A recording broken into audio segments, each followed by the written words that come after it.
Hello friends, welcome back to our channel. This is Rohan. So आज मैंने share किया था टेलीग्राम चैनल पर कि आज हम लगाएंगे एसबीआई क्लर्क मेंस का क्वांट सेशनल मॉक टेस्ट 1। ये 2023 वाला था। ठीक है। होप आप लोगों ने लगा लिया होगा।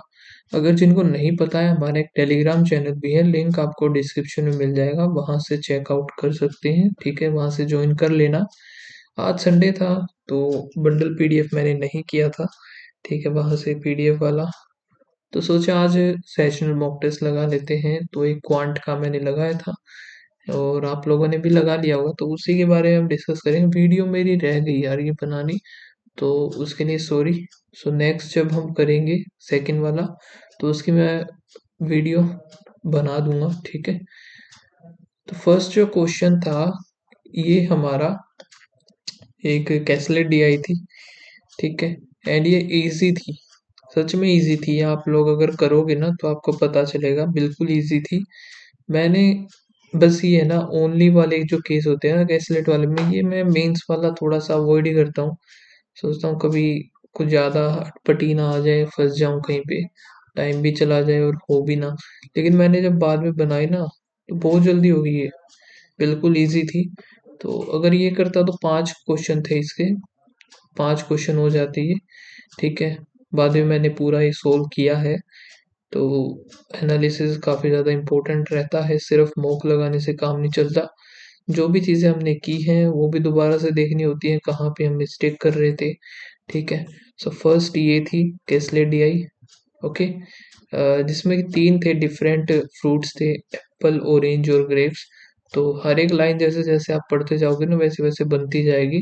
लास्ट में गिवन मिलेगा, लास्ट में है कि 77 है टोटल नंबर ऑफ ग्रेप्स। तो फिर वहां से हमारी चीजें निकलनी स्टार्ट हो जाती हैं। ठीक है। फिर उसके बाद एक तो ये चीज ध्यान रखनी है कि अगर हम मेंस का सेशनल या फिर मेंस का मॉक लगा रहे हैं, क्वांट का लगा रहे हैं, तो पहले हम पूरा पेपर को देख लें। ठीक है। उसमें से स्पीड मैथ्स वाला पोर्शन हम पहले करें। ठीक है। और फिर हम जिस भी चीज़ में कंफर्टेबल हैं, अर्थमेटिक हो या फिर डीआई हो, तो हम उस पे स्विच करें। ठीक है। सबसे पहले काम हमारा ये होना चाहिए कि सारे के सारे स्पीड मैथ्स के क्वेश्चन ढूंढ के उनको अटेम्प्ट करना। अब जैसे कि 6 नंबर से स्टार्ट होता है नंबर सीरीज, यही मैंने की थी। फर्स्ट का तो वैसे ही स्किप कर दिया था वो, वैसे भी मैं स्किप ही करता। तो ये नंबर सीरीज थी, 5 क्वेश्चन थे इसके। यहाँ पे मिसिंग वाला है, तो ए बी सी के सिंपल से थे, 5 क्वेश्चन थे। ठीक है। और नॉर्मल इसमें पैटर्न लग रहा था, कोई ऐसा वैसा नहीं है कि मुश्किल सा पैटर्न हो। नहीं, सिंपल से नॉर्मल प्री वाले ही पैटर्न थे, बिल्कुल इजी। तो 10 क्वेश्चन हो गई है, 5 क्वेश्चन थे नंबर सीरीज के। देन फिर एक ये डी आई थी, ये वैसे मैंने बाद में की थी। ठीक है। लेकिन हम स्टार्टिंग से ही चलते हैं बताते हुए क्या कुछ था। अब इस डीआई में क्या था, ये मैं फुल स्क्रीन कर लेता हूँ, एक सेकेंड ना, इजी हो जाएगा पूरा अच्छे से। तो इसमें क्या है कि नंबर ऑफ पर्सन है जिन्होंने रिन्यू करवाए हैं अपने ड्राइविंग लाइसेंस, और टोटल नंबर ऑफ क्या है जिन्होंने या तो रिन्यू करवाए हैं या फिर जिन्होंने नए ड्राइविंग लाइसेंस लिए हैं, वो हमारे total number of driving licence person होंगे। ठीक है। अब यहाँ से 55 अगर जिन्होंने रिन्यू करवाए हैं, तो न्यू वाले 45% हो जाएंगे। ठीक है। और दूसरे में क्या गिवन है, number of male who renew their driving licence. तो रिन्यू वाले ये है ना, मान लो 100 है रिन्यू के। ठीक है। उसमें से 55 जो है, उन 100 टोटल हो गए। टोटल में से 55% रिन्यू है। ठीक है। उस रिन्यू 55 का 30% मेल होंगे, बाकी के जो 70% होंगे वो फीमेल होंगे। तो इस तरीके से है। तो इसमें हम कुछ भी सोल्व नहीं कर सकते डीआई में, हमें सीधा क्वेश्चन से ही उठाना पड़ेगा, क्योंकि इसमें कुछ डाटा है ही नहीं। ठीक है। जैसा जैसा क्वेश्चन बोलेगा, जो जो डाटा गिवन है उसके अकॉर्डिंग हमें सोल्व करना है ये। ठीक। ओके। तो ये 2 क्वेश्चन जो थे ना, 13 और 14, ये थोड़े से लेंथी लग रहे थे मुझे, इसलिए मैंने इनको स्किप कर दिया था। यहाँ पर देख ही रहो, देख ही सकते हो आप, 6 सेकंड देखते ही। ये वाला मैंने ट्राई किया था लेकिन मेरा हुआ नहीं, तो फिर मैं आगे चला गया। ठीक है। इसमें देखो 5 मिनट लगे इस क्वेश्चन में, थोड़े से लेंदी हो गए थे। अब ये यहाँ पे इजी था तो जल्दी हो गया। 11 वाला 2.5 मिनट में हो गया था, लेकिन 15 वाले में मैं थोड़ा सा पजल हो गया था। ठीक है। उस वजह से थोड़ा सा टाइम लग गया, क्योंकि यहाँ पे रेशो बताना था। एंड इस वजह से थोड़ा सा टाइम लग गया। फिर हमारा आता है ये क्वांटिटी बेस Q1 Q2। ठीक है, ये भी इजी थे, नॉर्मल से थे। द टोटल पॉपुलेशन गिवन है, इनमें से 5% अगर मेल की बढ़ जाती है, 15% फीमेल की बढ़ जाती है, फिर आगे दिया हुआ टोटल इतनी हो जाती है 12,960। तो दोनों ऐसे ही कुछ क्वेश्चन थे, ये भी इजी थे। मैंने एलिगेशन से किया था ये, हाँ इसमें भी एलिगेशन ही सेम यही मेथड से किया मैंने भी, तो यही इजी रहता है। और फिर ये Q1 Q2 ही है। ठीक है, ये मैंने कर दिए थे। बाकी यहाँ से 5 क्वेश्चन ये फिर डेटा सफिशिएंसी की स्टार्ट हो गई। 19 वाला क्वेश्चन ये मैंने किया था। ठीक है, इसमें 1 और 2 आया। है बिल्कुल सिंपल ये, तो बस टाइम टेकिंग है। कर आप सारे क्वेश्चन सकते हो, बस जो टाइम गिवन है हमारे पास उस टाइम में, उस 45 मिनट में हम कितने क्वेश्चन कर सकते हैं, वो एक टास्क है। अब जो 20वां क्वेश्चन है मैंने देखा था, टाइम भी थोड़ा सा टाइम दिया, लेकिन फिर मैंने इसको स्किप कर दिया था और इसका आंसर आना था ऑल 3।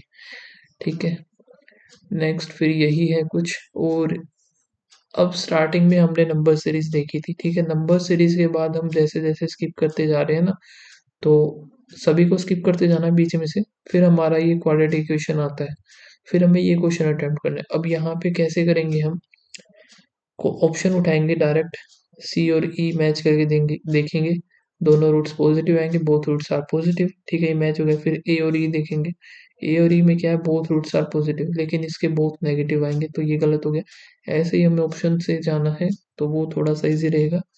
ठीक है, तो यहाँ से इसके भी 3 थे। ठीक है, तो ये हो गए।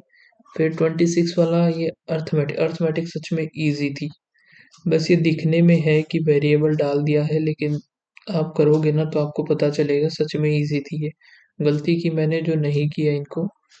ठीक है, ये कौन सा है, क्या बोलते हैं, प्रोबेबिलिटी, सॉरी ध्यान भी नहीं आ रहा नाम, इतने कम क्वेश्चंस आते हैं इसके। प्रोबेबिलिटी था ये भी, ये इजी था बिल्कुल। ठीक है, ये मैंने बाद में किए हैं सारे क्वेश्चन। एक ये था, ये वैसे कौन सा क्वेश्चन है, 28th, ये भी इजी था यार। एक्स की वैल्यू आई थिंक 1600 आई थी मेरी। हाँ ये रही 1600 ही है। ठीक है, फिर एक ये टाइम एंड वर्क का मैंने किया था, इसमें थोड़ा सा ज़्यादा टाइम ले लिया मैंने। फिर ये भी इजी था। ठीक है, फिर एक और डीआई आती है हमारी, ये मैंने नहीं की। अब 2 डीआई बचती है लास्ट में। ठीक है, वो मैंने नहीं की क्योंकि टाइम नहीं मिला, इतना मेरे पास टाइम नहीं बचा। ये वाली डीआई बिल्कुल इजी है, इसमें क्या बोलते हैं, परसेंटेज गिवन है काम का। ठीक है, टोटल वर्क का परसेंटेज गिवन है। अब इसमें ये बोलता है कि ए जो है अपना परसेंटेज, अब ए का परसेंटेज 10 है, यानी कि ए जो है 10% काम करने में 3 दिन लगाता है। तो 10% 3 दिन में करता है, तो 100% 30 डेज में कर देगा। ऐसे ही हर एक का डेटा आगे गिवन है, तो उनका डेज हमें पता चल जाएगा।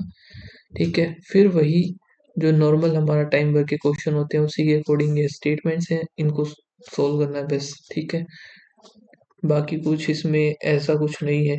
अब ये आते हैं हमारी अप्रोक्सीमेशन। तो 5 क्वेश्चन थे शायद से, 1 2 3 4 5। ठीक है, अब ये 5 क्वेश्चन हमें स्टार्टिंग में करने हैं। ठीक है, स्पीड मैथ्स वाले क्वेश्चन पोर्शन में। देन बाद में हमें डीआई वगैरह देखनी है, तो मार्क करते हुए चलना क्वेश्चन कि भाई यहाँ से स्टार्ट हो रही है डीआई, तो इसको मार्क कर देते हैं बाद में, वरना ढूंढने में टाइम खराब हो जाएगा काफ़ी। ठीक है, तो 5 क्वेश्चन ये थे। फिर एक ये है, ये मैंने अभी तक नहीं की है, तो सोचा एक बार वीडियो बना लेता हूँ, फिर मैं इसको अच्छे से आराम से सोल्व कर लूँगा। लेकिन ये सीपी परसेंटेज प्रॉफिट और इसमें डिफरेंस गिवन है मार्कअप और डिस्काउंट का। ठीक है, ये अभी मैंने नहीं की है, मैं अभी करूँगा। मैं वैसे भी काफ़ी कम ने की है ये। ठीक है, अच्छी लेवल की होगी ये, स्टेटमेंट से भी दिख रहा है कि भाई लेंदी होने वाली है थोड़ी सी। ठीक है, फिर लास्ट में ये बचते हैं हमारे अर्थमेटिक के। तो क्लर्क जो है, क्लर्क में अर्थमेटिक का पोर्शन ज़्यादा आता है। ठीक है, अब हमारे Q1 Q2 हो गए, वो भी अर्थमेटिक। डेटा सफिशिएंसी हो गया, वो भी अर्थमेटिक। और जो हमारे जैसे ये अर्थमेटिक के डायरेक्ट क्वेश्चन आते हैं वो तो है ही है, साथ में आपने ये डीआई देखी होगी टाइम एंड वर्क की, ये भी अर्थमेटिक। मतलब कि अब जो पागल बनाते हैं ना आपको यूट्यूब पे कि भाई अर्थमेटिक मत करो आपका हो जाएगा, भैया अर्थमेटिक कर रहे हैं उनका भी नहीं हो रहा है ना। तो आप सोच लो कि आपको अर्थमेटिक करनी है या नहीं। कुछ लोग ये ढूंढते रहते हैं विदाउट अर्थमेटिक कैसे क्लियर करें, तो भाई इम्पॉसिबल है। ठीक है, वो व्यूज़ के चक्कर में आप चाहे कितनी भी वीडियोस देख लो, ओके, एंड फालतू की तो बहुत सारी वीडियोस मिल जाएंगी। बट मैं तो यही सजेस्ट करूँगा अपना धीरे धीरे कर लो, बेस बना लो अर्थमेटिक का, अदरवाइज बहुत ज़्यादा डिफिकल्ट हो जाएगा। सिर्फ स्पीड मैथ्स वाले पोर्शन से आप कितने ही नंबर उठा पाओगे, समझ रहे हो। अब यहाँ से एक ये था, ये परसेंटेज का खेल था पूरा। ठीक है, बाकी अर्थमेटिक के जितने भी क्वेश्चन थे इसमें सारे बनने वाले थे, इजी थे। ठीक है, ये फिर से टाइम और वर्क आ गया, ये भी इजी था। अब मेंशुरेशन के आप देख रहे हो कितने क्वेश्चन है और आते भी हैं। रियल एग्जाम मेंस में मेंशुरेशन के क्वेश्चन आते भी हैं। प्री में भले ही ना आए, कम आए, लेकिन मेंस में आते हैं, सच में आते हैं। आप प्रीवियस ईयर उठा के देख लो। ठीक है, लास्ट ईयर का एसबीआई क्लर्क मेंस का, उसमें भी आपको मेंशुरेशन के क्वेश्चन मिल जाएंगे। ठीक है, फिर यहाँ से स्पीड वाला हो गया ये। ठीक है, ट्रेन का है क्या, ट्रेवलिंग नहीं, स्पीड डिस्टेंस टाइम का है। ठीक है, ट्रेन वाला क्वेश्चन भी था इसमें। अब ये फिर से वही टाइम और वर्क का। ओके, तो इस तरीके से 50 क्वेश्चंस ये थे हमारे। ठीक है, बाकी आप लोग बताना अगर आप लोगों ने ये लगाया है तो क्या स्कोर रहा आपका। ठीक है, एंड अगर कोई और डाउट है तो आप पूछ सकते हो कमेंट सेक्शन में, एंड हमारा एक टेलीग्राम चैनल है वो जरूर से ज्वाइन कर लेना। ओके, मिलते हैं नेक्स्ट वीडियो में, तब तक के लिए बाय बाय, थैंक यू।